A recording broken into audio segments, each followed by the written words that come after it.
che siamo alla follia, è la conferma del fatto che decide tutto lo Stato e le regioni contano molto poco, parlo delle regioni straordinarie naturalmente.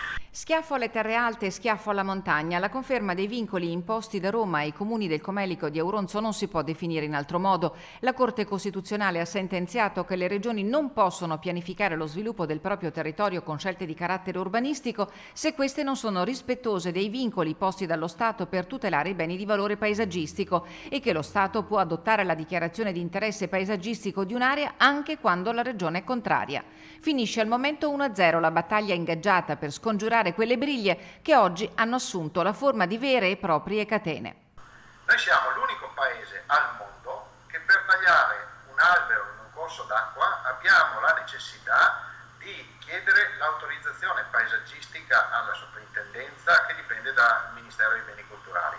Quando io lo racconto in giro per il mondo si mettono a ridere, in realtà c'è poco da ridere perché stiamo parlando di sicurezza e incolumità pubblica. La conferma dei vincoli mette a rischio non solo l'attività di manutenzione del territorio, ma va letta anche in chiave di spopolamento della montagna. Credo che l'uomo faccia parte integrante dell'ambiente e quindi debba averne rispetto, ma debba poterci anche vivere. La decisione della consulta certamente condizionerà il progetto del collegamento sciistico fra il Comelico e la Valpusseria. Altri ricorsi sono pendenti, ma di sicuro questa decisione ha posto un principio che difficilmente potrà essere scalfito. I margini sono ridotti, insomma, lo dico già da subito, la tutela dell'ambiente e dei beni culturali è, lo ribadisco, una competenza legislativa esclusiva statale, ma è una delle competenze che può essere trasferita alle regioni.